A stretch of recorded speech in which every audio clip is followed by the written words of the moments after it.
ಶ್ರೀ ಗುರುಭ್ಯೋ ನಮಃ. ಹರಿ ಓಂ. ರಾಮಾನುಜದಯಾ ಪಾತ್ರಂ ಜ್ಞಾನ ವೈರಾಗ್ಯ ಭೂಷಣಂ ಶ್ರೀಮದ್ ವೆಂಕಟನಾಥಾರ್ಯಂ ವಂದೇ ವೇದಾಂತ ದೇಶಿಕಂ.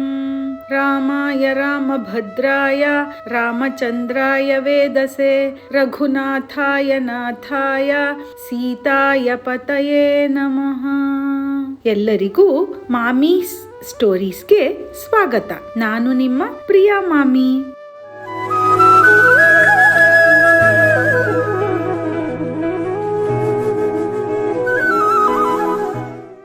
ಇವತ್ತಿನ ದಿವಸ ಅಯೋಧ್ಯ ಕಾಂಡದಿಂದ ಸನಿಹದಲ್ಲೇ ಕಿರೀಟ ಧಾರಣೆಯ ಸಮಯ. ಇದರ ಮುಂದುವರೆದ ಭಾಗವನ್ನ ಈಗ ನೋಡೋಣ ಮಕ್ಕಳೇ. ಆನಂದದ ಕಣ್ಣೀರನ್ನ ಸುರಿಸುತ್ತಾ ಗುರುಗಳನ್ನ ಮಹಾರಾಜ ಈಗ ಕೇಳ್ತಾನೆ, ಕಿರೀಟ ಧಾರಣೆಗೆ ಒಳ್ಳೆಯ ಸಮಯವನ್ನ ಗೊತ್ತು ಮಾಡಿಕೊಡಿ ಗುರುಗಳೇ ಅಂತ.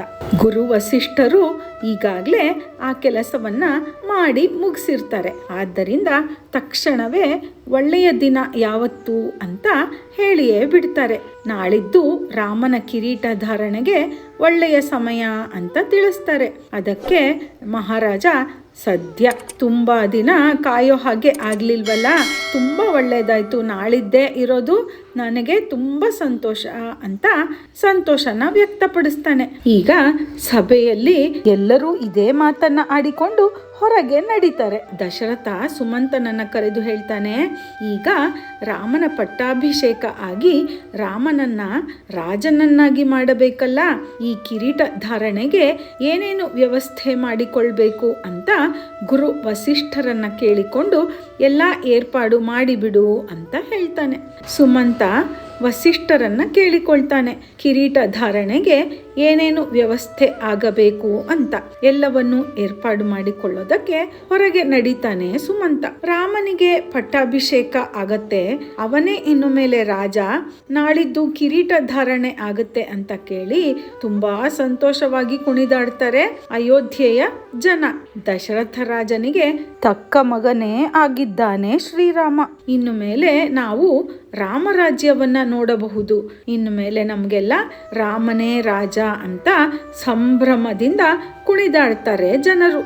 ಈಗ ಅರಮನೆಯಲ್ಲಿ ಕೂಡ ಈ ಸುದ್ದಿ ಮುಟ್ಟಿದೆ. ಈ ಸುದ್ದಿ ಕೇಳಿ ಮೂವರು ರಾಣಿಯರು ತುಂಬಾ ಸಂತೋಷ ಪಡ್ತಾರೆ. ಒಬ್ಬಳು ಸೇವಕಿ ಬಂದು ಈ ವಿಷಯವನ್ನ ಈ ಮೂವರು ರಾಣಿಯರಿಗೂ ತಿಳಿಸ್ತಾಳೆ. ಅವಳಿಗೆ ಈ ಮೂವರು ರಾಣಿಯರು ಸಂತೋಷದಿಂದ ತಾವು ಹಾಕಿಕೊಂಡಿದ್ದಂತ ಆಭರಣಗಳನ್ನೆಲ್ಲ ಬಿಚ್ಚಿಕೊಟ್ಟು ಬಿಡ್ತಾರೆ. ಅಷ್ಟು ಸಂತೋಷ ಸಂಭ್ರಮ ರಾಣಿಯರಿಗೆಲ್ಲ.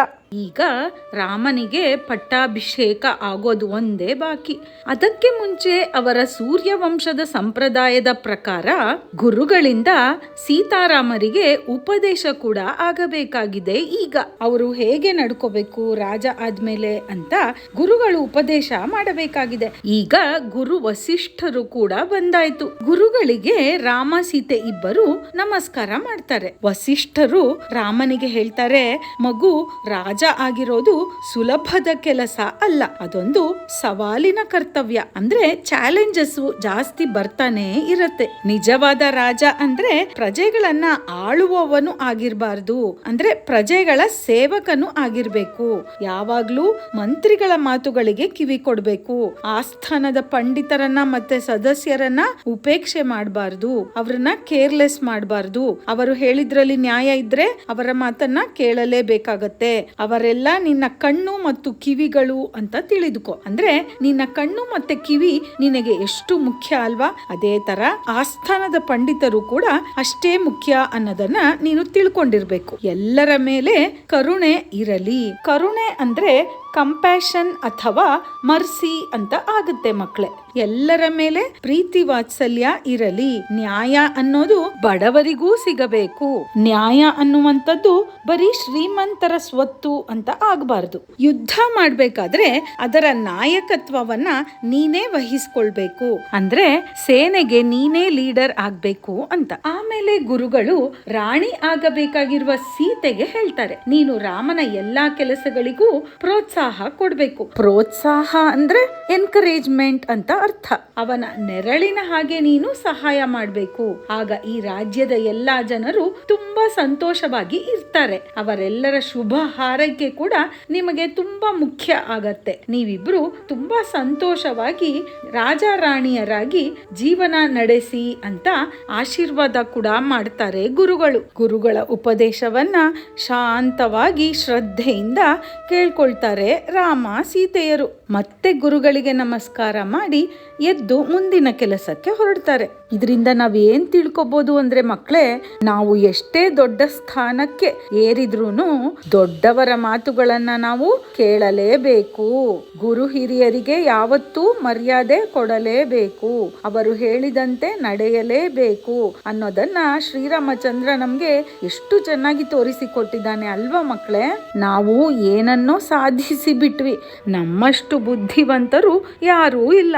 ಯಾರಿಗೇನು ಮರ್ಯಾದೆ ಕೊಡೋದು, ನಮ್ಮಿಷ್ಟ ಬಂದ ಹಾಗೆ ನಡ್ಕೋಬಹುದು ಅಂತ ನಾವು ತಿಳಿದುಕೊಂಡು ಅಹಂಕಾರದಿಂದ ಮೆರೆಯಬಾರದು ಅಂತ ಕೂಡ ತೋರಿಸಿಕೊಟ್ಟಿದ್ದಾನೆ ಶ್ರೀರಾಮ. ಆ ರೀತಿ ಜಂಬ ಅಹಂಕಾರದಿಂದ ಮೆರೆಯುವವರ ಪರಿಸ್ಥಿತಿ ಏನಾಗುತ್ತೆ ಅಂತ ನಾವು ಈ ರಾಮಾಯಣದ ಕಥೆಗಳಿಂದ ತಿಳಿದುಕೊಳ್ಳಬಹುದು.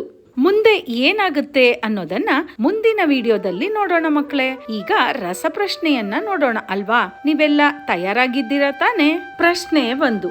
ಗುರು ವಸಿಷ್ಠರು ಯಾವತ್ತು ಒಳ್ಳೆಯ ದಿನ ಅಂತ ತಿಳಿಸ್ತಾರೆ? ಪ್ರಶ್ನೆ 2. ರಾಮನಿಗೆ ಕಿರೀಟ ಧಾರಣೆ ಆಗುವ ವಿಷಯ ಕೇಳಿ 3 ರಾಣಿಯರು ತುಂಬಾ ಸಂತೋಷ ಪಡ್ತಾರೆ. ವಿಷಯ ತಿಳಿಸಿದ ಸೇವಕಿಗೆ ಅವರು ಏನನ್ನ ಕೊಡ್ತಾರೆ?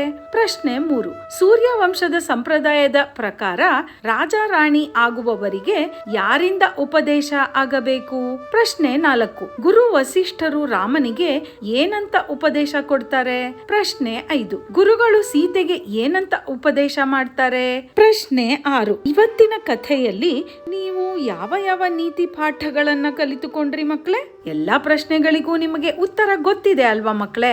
ಹಾಗಾದ್ರೆ ಈಗಲೇ ಉತ್ತರವನ್ನ ಕಮೆಂಟ್ ಬಾಕ್ಸ್ ನಲ್ಲಿ ತಿಳಿಸಿ. ನಿಮಗೆ ಏನೇ ಪ್ರಶ್ನೆ ಇದ್ರೂ ಅದನ್ನು ಕೂಡ ಕಮೆಂಟ್ ಬಾಕ್ಸ್ ನಲ್ಲಿ ತಿಳಿಸಿ. ಉತ್ತರ ಕೊಡುವ ಪ್ರಯತ್ನವನ್ನ ಖಂಡಿತ ಮಾಡೋಣ. ನಿಮಗೆ ಶ್ರೀರಾಮನ ಕಥೆಗಳು ತುಂಬಾ ಇಷ್ಟ ಆಗ್ತಾ ಇದೆ ತಾನೆ? ಜೈ ಶ್ರೀರಾಮ್ ಅಂತ ಕೂಡ ಕಮೆಂಟ್ ಮಾಡಿ. ನಿಮ್ಮ ಸ್ನೇಹಿತರೊಂದಿಗೆ ಈ ವಿಡಿಯೋವನ್ನ ಖಂಡಿತ ಶೇರ್ ಮಾಡಿ. ನೀವಿನ್ನೂ ಸಬ್ಸ್ಕ್ರೈಬ್ ಮಾಡ್ಕೊಂಡಿಲ್ಲ ಅಂದ್ರೆ ಸಬ್ಸ್ಕ್ರೈಬ್ ಮಾಡಿಕೊಂಡು ಬೆಲ್ ಬಟನ್ ಕೂಡ ಒತ್ತಿ. ಆಗ ನಮ್ಮ ಕಥೆಯ ನೋಟಿಫಿಕೇಶನ್ ನಿಮಗೆ ತಪ್ಪದೇ ಸಿಗತ್ತೆ. ಆಗ ನಮ್ಮ ಯಾವುದೇ ವಿಡಿಯೋಗಳು ನಿಮಗೆ ಮಿಸ್ ಆಗೋದೇ ಇಲ್ಲ. ಆ ಸೀತಾರಾಮ ನಮಗೆಲ್ಲ ಒಳ್ಳೆಯದನ್ನ ಮಾಡಲಿ ಅಂತ ಕೇಳಿಕೊಳ್ಳೋಣ. ಜೈ ಸಿಯಾರಾಮ್. ಸರ್ವೇ ಜನಾಃ ಸುಖಿನೋ ಭವಂತು.